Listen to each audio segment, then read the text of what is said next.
Isaías 53 dice la palabra en el nombre de Jesús. Versículo 1 dice: ¿Quién ha creído a nuestro anuncio? ¿Y sobre quién se ha manifestado el brazo de Jehová? Subirá cual renuevo delante de él, y como raíz de tierra seca, no hay parecer en él, ni hermosura. Le veremos, mas sin atractivo para que le deseemos. Despreciado y desechado entre los hombres, varón de dolores, experimentado en quebranto, y como que escondimos de él el rostro, fue menospreciado y no le estimamos. Ciertamente llevó él nuestras enfermedades y sufrió nuestros dolores, y nosotros le tuvimos por azotado, por herido de Dios y abatido. Mas él herido fue por nuestras rebeliones, molido por nuestros pecados. El castigo de nuestra paz fue sobre él, y por su llaga fuimos nosotros curados. Todos nosotros nos descarriamos como oveja, cada cual se apartó por su camino, mas Jehová cargó en él el pecado de todos nosotros.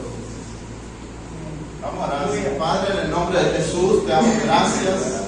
Gracias en esta noche, Señor. Gracias por tu amor y tu misericordia. Gracias, Señor, porque usted tiene misericordia de nosotros, Señor. Gracias porque eres bueno, Padre. Gracias, Señor Jesús. En esta noche te adoramos, te exaltamos. Espíritu Santo, que sea usted obrando en nuestras vidas, que sea usted tomando control. Espíritu Santo, llena, Señor, con tu presencia este lugar, y en el nombre de Jesús cancelamos todo lo que se quiera oponer al conocimiento de tu verdad. Lo echamos fuera en el nombre de Jesús de Nazaret, y en esta noche, Señor, declaramos tu presencia moviéndose en nuestros corazones, Padre, en el nombre poderoso de Jesús de Nazaret. Te damos gracias, Señor, y tu pueblo te da un fuerte aplauso.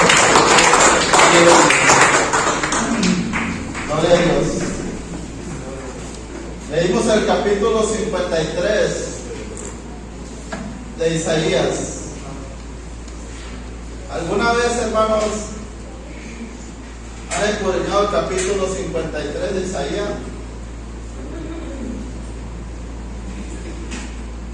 Yo sé que muchas veces hemos escuchado esta palabra, muchas veces la hemos leído tal vez, pero la pregunta es: ¿cuántas veces hemos escudriñado esta palabra? Y para empezar, yo me voy a ir un poco atrás. Voy a hablar del capítulo 1 de Isaías. El libro del profeta Isaías inicia en el primer versículo, dice: visión de Isaías, hijo de Amós, la cual vio acerca de Judá o acerca de Israel. El capítulo 1 de Isaías, a través de esta visión, Dios le muestra al profeta la condición de una nación entera. Dios le muestra al profeta a través de esta visión que él tuvo la condición en que se encontraba la nación de Israel. En ese tiempo, dice la historia, la biografía, que el pueblo de Israel se había dividido en dos reinos: el reino del norte y el reino del sur. Y el profeta Isaías fue un profeta que le profetizó a estos dos reinos, tanto el reino del norte como el reino del sur. Pero a través de esta visión, Dios le empieza a mostrar la condición de toda la nación entera. Y dice el versículo 2: oí cielos y escucha tierra. Escucha tu tierra, dice, porque habla Jehová, crié hijos y los engrandecí, y ellos se rebelaron contra mí. A través de esta visión, el profeta recibió, Dios le estaba mostrando que toda la nación entera se estaba rebelando, se había rebelado en contra de él. Yo los crié, dice, y ellos se rebelaron en contra de mí. El versículo 3, Dios hace una ilustración y toma el nombre de dos animales. Y dicen los teólogos que estos dos animales son los dos animales sobre la tierra que tienen ese entendimiento. Y dice, el buey conoce a su dueño y el asno el pesebre de su señor. En otra versión dice que el buey conoce a quién le pertenece. Y el asno, dice, sabe quién lo cuida. Pero Dios le dice, Israel, mi pueblo no tiene conocimiento. Mi pueblo no tiene conocimiento, dice. Dios ilustró a través de estos dos animales que estos dos animales eran más inteligentes que la nación que Él había creado, que Él había levantado, que había escogido de entre todas las naciones. En ese momento dice la palabra que se encontraban en una condición, más adelante lo habla y dice en la condición, hermano. Y esto yo quiero llevarte y decirte las consecuencias que acarrea el pecado. La nación dice que se había apartado de Dios, por lo tanto, el capítulo en estos versículos nos habla y nos muestra una nación contaminada, dice, por todas partes, desde la planta de los pies hasta la coronilla de la cabeza, dice, todo el corazón, dice, está doliente, dice la palabra de Dios. Y Dios le muestra al profeta que la nación se encuentra tan enferma, tan grave, dice, como una llaga podrida que está supurando. Imagínense, una llaga podrida donde empieza a brotar la pus, y Dios le empieza a mostrar al profeta y le muestra la condición de aquella nación, dice, como una llaga podrida. Una llaga, dice, que está brotando la pus. Así se encontraba el pueblo de Dios. Pero Dios en su infinita misericordia dice, Dios le habla y le dice, oh gente pecadora, pueblo cargado de maldad, generación de malignos, hijos depravados, dejaron a Jehová, provocaron a ir al Santo de Israel, se volvieron atrás. Y luego el verso 5 dice, ¿por qué querréis ser castigados aún? Todavía os revelaréis. Toda cabeza está enferma y todo corazón doliente. Desde la planta del pie hasta la cabeza, no hay en él cosa sana, sino herida, hinchazón y podrida llaga. No están curadas ni vendadas, ni suavizadas con aceite. Y empieza a hablar de la tierra, de la condición de la tierra también. Vuestra tierra está desierta, está desolada. Cuando analizamos el versículo 1 de Isaías, hermano, nos damos cuenta qué terrible es apartarse de Dios, qué terrible es rebelarse en contra de Dios, porque la Escritura nos revela y dice que ese pueblo, hermano, estaba podrido, pero Dios en su infinita misericordia, usando al profeta Isaías, les envía un mensaje y les dice en el verso 16, hermano, dice la palabra de Dios, Dios hablándole al pueblo, dice, lavados y limpiados, quitar la iniquidad de vuestras obras de delante de mis ojos, dejar de hacer lo malo, dice. Dios en su infinita misericordia le ofrece una oportunidad, aún en la condición que el pueblo de Dios se encontraba en esos momentos, aún cuando su llaga, dice, estaba podrida, su carne, dice, su corazón doliente, había una esperanza. Dios les envía una esperanza y le dice, apártense de toda maldad. Y luego en el verso 18 dice el verso 18, venid luego, dice Jehová, y estemos al cuenta. Si vuestros pecados fueran como la grana, como la nieve, serán emblanquecidos, y si fueren rojos como el carmesí, vendrán a ser como blanca lana. Dios le habla al pueblo y le incita, le habla y le dice que venga, que se arrepienta. al arrepentimiento. Amén.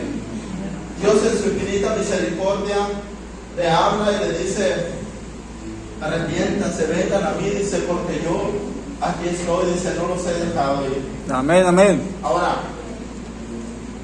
esto nos dice el capítulo 1, pero si continuamos más adelante, nos damos cuenta que en ningún momento el pueblo de Israel decidió volver a Dios, aunque Dios le hacía el llamado y le decía, vengan a mí y estemos a cuenta. El pueblo no se apartaba de su iniquidad, de su maldad. Sin embargo, Dios en su infinita misericordia, a través del profeta, podemos leer casi en todo el libro que Dios le envía mensajes, Dios le envía una oportunidad, Dios le envía mensajes de esperanza en esa condición que estaban tan tremenda, ¿verdad? Tan enfermos espiritualmente. Dios tiene misericordia y envía mensajes. Amén. Podemos leer que Dios le envía mensajes y un mensaje más poderoso que Dios empieza a advertirle, empieza a decirle al pueblo que Él enviará, dice, a un hijo. Dice. Dios le habla y le dice la palabra en el versículo capítulo 7, el verso 14. Fíjese lo que Dios le envía decir al pueblo. Por tanto, dice, el Señor mismo dará señal. Y he aquí una virgen concebirá y dará a luz un hijo y llamará su nombre Emmanuel, que quiere decir, ¿cómo quiere decir? Dios con nosotros. ¿Qué significa? Que Dios no los había dejado aún en la condición que ellos se encontraban, podridos, con su corazón dolido. Dios estaba al cuidado de ellos. Pero ellos no entendían, el pueblo de Israel no entendía, dice que Dios estaba pendiente de ellos, solamente quería que ellos se volvieran a Él, que ellos vinieran a Él, dice la palabra de Dios. Vengan a mí, dice, pónganse a cuenta, le dice el Señor. Amén. Y aquí dice, la Virgen concebirá y dará a luz un hijo y llamará su nombre Manuel, que quiere decir Dios con nosotros. Dios les estaba diciendo, yo estoy aquí todavía, no los he abandonado, estoy esperando que vengan a mí, les decía. Amén. Y en el capítulo 9, versículo 6 dice la palabra, les vuelve a enviar otro mensaje y le dice, porque un niño nos es nacido, hijo nos es dado, y el principado sobre su hombro, y se llamará su nombre admirable, consejero, Dios fuerte, Padre eterno, príncipe de paz. Y el versículo 7, aquí hay algo más tremendo, dice, lo dilatado de su imperio y la paz no tendrá límite. Dios les está ofreciendo una paz sin límite, una paz que cuando Jesús dijo en San Juan 14:27, mi paz os doy, mi paz os dejo, yo no doy como el mundo le da. Amén. No vuestro corazón, ni tengan miedo, le dijo Jesús. ¿A quién? A sus discípulos. Dios nos dejó esa palabra y dijo, mi paz yo se la doy. Y la paz de Dios, dice Filipenses 4:7, sobrepasa todo entendimiento. Amén. Aún en la condición que el pueblo se encontraba, Dios les envía un mensaje y dice que Él tiene paz para ellos. ¿Por qué, hermano? Porque si analizamos el libro, leemos el libro, nos damos cuenta que el pueblo de Israel estaba siendo atacado por otros reinos. Estaba en aflicción, estaban oprimidos, pero Dios dice no había paz en ellos, porque en cualquier momento podían venir los babilonios, los asirios, dice, y llevarlos cautivos, destruirlos. No había paz en el pueblo, pero sin embargo Dios le envía un mensaje de paz. Dice la palabra más adelante, hermano, Dios les envía otro mensaje. Aún cuando no había esperanza, Dios le envía un mensaje y dice en el verso capítulo 11, y saldrá una vara del tronco de Isaí y un vástago retoñará de sus raíces y reposará sobre él el espíritu de Jehová, espíritu de sabiduría y de inteligencia, espíritu de consejo y de poder, espíritu de conocimiento y de temor de Jehová. Y le hará entender, dice, de diligencia y del temor de Jehová. Ahora, ¿De quién está hablando el profeta? Usted lo puede corroborar, hermano, se lo voy a dejar de tarea. En Apocalipsis 5:5 y Apocalipsis 22:16. Ahí lo va a corroborar usted de quién está hablando el profeta. ¿De quién? Ahora sí, hermano, usted, yo sé que muchos a lo mejor están pensando, leyó el capítulo 53 y están predicando de otro capítulo, pero a través de todos estos versículos podemos llegar al capítulo 53. Y el profeta lanza una pregunta desesperante. En el versículo 1 del capítulo 53 dice: ¿quién ha creído a nuestro anuncio? Porque tenía años predicando y anunciando lo que Dios iba a hacer al pueblo. Y en ese momento dice: ¿quién ha creído a nuestro anuncio? Y sobre quién se ha manifestado el brazo de Jehová. Amén. Cuando habla del brazo de Jehová, habla del poder, dice, y la fuerza que Dios tiene para levantar a un pueblo aún del polvo. Amén. El brazo de Jehová simboliza el poder y la fuerza del Dios Todopoderoso. ¿Sobre quién, dice, se ha manifestado el brazo de Jehová? ¿Sobre quién? Y luego dice más adelante, en el versículo 3 dice, el versículo 2: subirá pueblo nuevo delante de él, y como raíz de tierra seca no hay parecer en él, ni hermosura le veremos, mas sin atractivo, dice, para que le deseemos. ¿Sabe qué quiere decir, hermano, cuando dice que no hay parecer en él? Por eso yo les preguntaba, ¿se han puesto a escudriñar este capítulo que tantas veces han leído? Una cosa es leerlo, pero otra cosa es escudriñarlo. Cuando dice que no hay parecer en él, Jesús no parecía el Hijo de Dios. Jesús parecía un hombre común y corriente. La gente no fijó sus ojos en él porque él parecía alguien celestial. Jesús, ellos miraban a un hombre como cualquier otro hombre. No había apariencia de Dios en él. Amén. Él no parecía un ángel del cielo que venía del cielo. Era un hombre semejante a nosotros.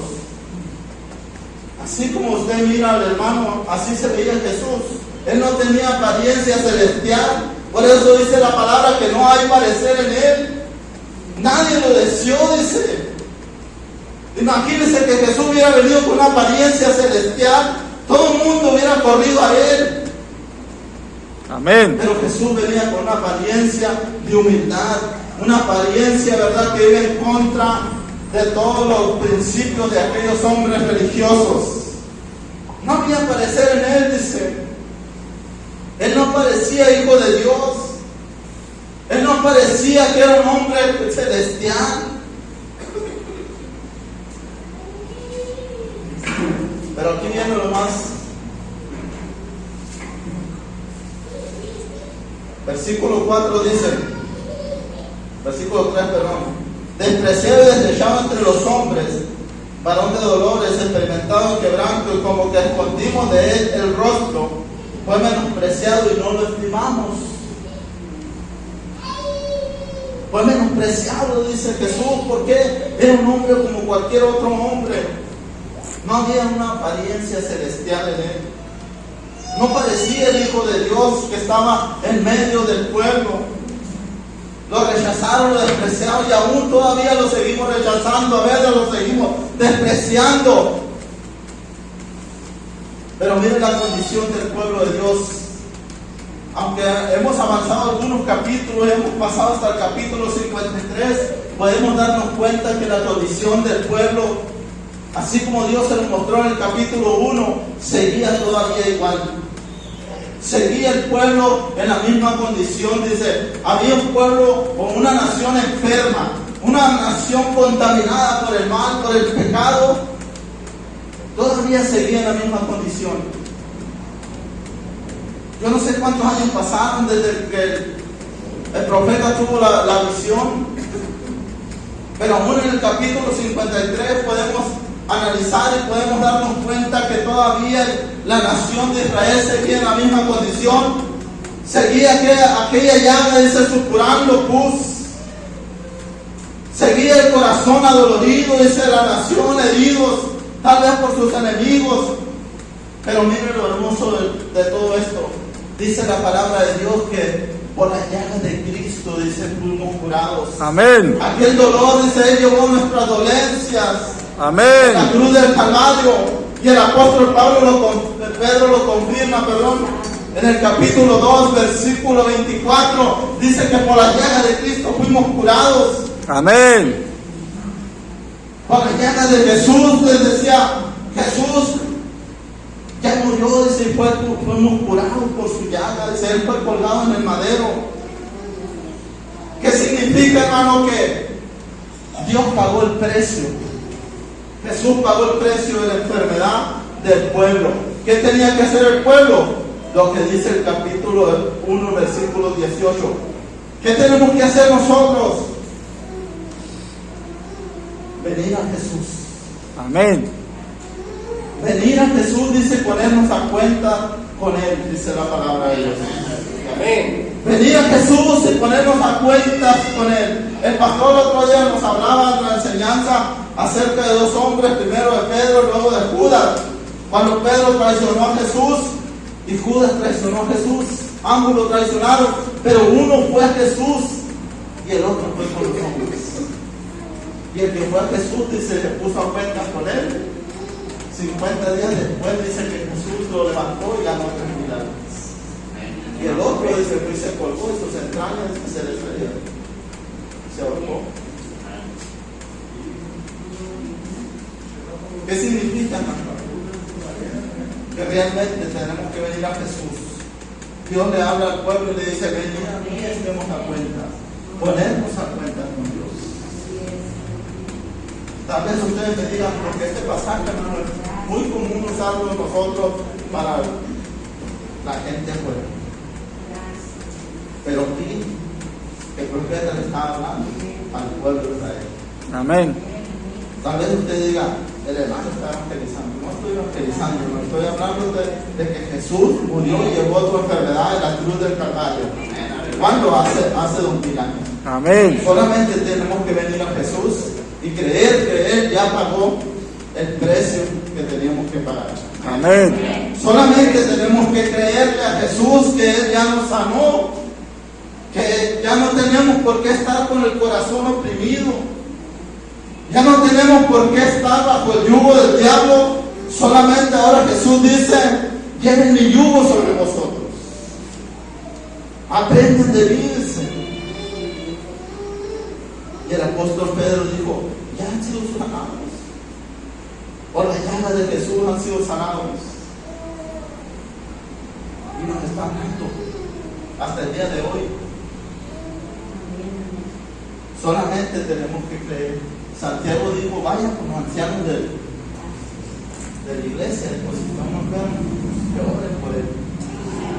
Vayan, dijo, creyendo que van a recibir sanidad, porque Cristo hace 2000 años ya llevó tu enfermedad. Amén. Hace 2000 años ya esa llaga que supura en ti o que supuraba ya, Cristo ya lo llevó. Amén. Ahora, ¿qué tenemos que hacer? Venir a Jesús.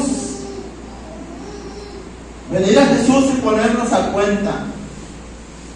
Porque aún a veces, hermanos, estando adentro de la iglesia, la llaga sigue arrojando pus. Aún estando dentro, no hemos venido a Jesús. No nos hemos puesto a cuenta con Dios. Con la boca confesamos, pero con los hechos lo negamos. Amén. Amén, gloria a Dios. Amén. Hablamos del evangelio. ¿Saben cuál es el verdadero evangelio? Ahí está, hermano. Usted puede checarlo en Hechos capítulo 8, verso 35. ¿De dónde surgió el evangelio? Somos evangélicos, hermano. El evangelio es eso. Amén. Ahí lo dice, usted búsquelo en Hechos 8:35. ¿De dónde surgió el Evangelio? ¿De dónde empezó a predicar Felipe? De esa escritura, decía. Le anunció el Evangelio a aquel hombre. ¿De dónde? De aquí. ¿Qué le diría Felipe al etíope? Jesús acaba de pagar en la cruz, no sé cuántos días tendría que haber sido crucificado. Jesús ya pagó, ya llevó tu enfermedad. Y en esta noche yo te digo, Jesús ya llevó tu enfermedad. Amén, Jesús amén. ya pagó en la cruz. Amén. Si alguien te está oprimiendo, Jesús ya llevó esa opresión en la cruz. Él Amén. vino para que tú y yo fuéramos libres. Amén. Vino a vendar los corazones quebrantados, porque aún aquí hay corazones quebrantados todavía. Amén. Hay corazones oprimidos. Pero Jesús ya llevó esa opresión. Solamente tienes que venir a Jesús. Solamente tienes que reconocer que Jesús te ha libertado de toda opresión. Él ya llevó esa enfermedad. Solamente créele. Ven con los ancianos de la iglesia para que oren por ti. Amén. El pastor se para aquí a veces y dice, pásenle para enfrente, hermano. Hermano, aunque estemos enfermos, a veces no pasamos. Y Santiago dijo, si alguno está enfermo, vaya. El apóstol Pedro dijo, ya fuiste sanado por las llagas de Cristo. Amén. Denle un aplauso a Cristo, hermano, por esa sanidad que Él ha traído a nuestra vida. Por esa sanidad que Él nos ha provisto. Una sanidad divina. Por la libertad, hermano. Porque Él nos ha libertado de toda enfermedad. Amén. Solamente tenemos que creerle a Jesús. Amén. Tenemos que creer que Cristo llevó la enfermedad en la cruz, que por su llaga hemos sido sanados, que Él llevó nuestra dolencia, nos quejamos de dolores, nos quejamos de esto. Pero hay una cosa, hermano, bien tremenda, que todavía nos acontece. Dale, si lo puedes poner, Romanos 8:22. Romanos 8:22. Con esto voy a concluir, hermano. Ya saben que yo voy a concluir con esto. Porque sabemos que toda la creación gime y aún está con dolores de parto. Hasta ahora. La creación, está hablando el apóstol de una creación, dice que Dios creó, pero aún dice, todavía dice, gime como si estuviera con dolores de parto.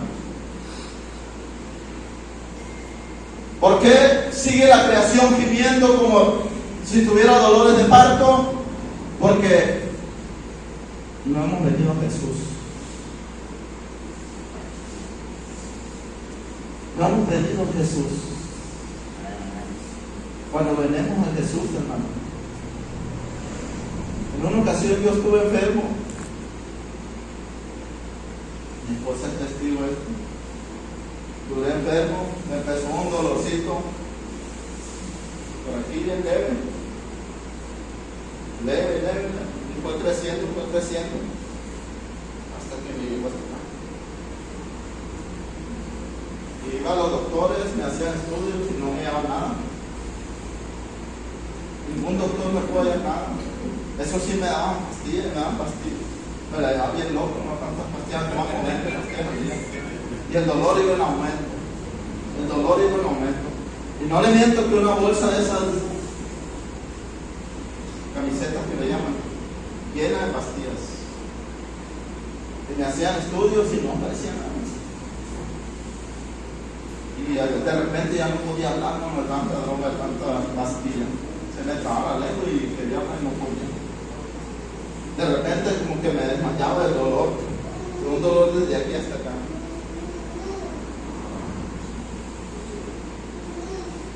Y un día se levantó mi esposa y me dice, te voy a guisar un huevo para que te lo comas o que te tomes las pastillas. Yo creo que esto ya se lo he testificado en otra ocasión. Algunos. Y en ese momento que ella me pone el huevo en la mesa, yo como sin hambre, no tenía hambre, imagínense con ese dolor que me provocaba vómitos y de repente a punto de desmayarme. Viene mi esposa con la bolsa de pastillas, no me la puedo de un lado. Aquí están las pastillas. Y ahí viene el Espíritu Santo y me dice en un momento, Jesús llevó tu enfermedad a la cruz. Amén. En ese momento yo me levanté, hermano, agarré la pastilla y la eché en la basura. Padre, le dije, ni una pastilla no voy a tomar, porque por las llagas de Cristo yo he sido sanado. Jesús llevó mi enfermedad y mi dolor en la cruz del Calvario. Eché las pastillas en la basura. Y todo ese día seguí con el dolor. Pero otro día amanecí con menos dolor.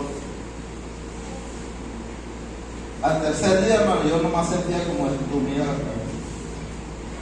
Para el cuarto día ya no tenía dolor. Amén. Y hasta el día de hoy no me dolió la cabeza. Amén.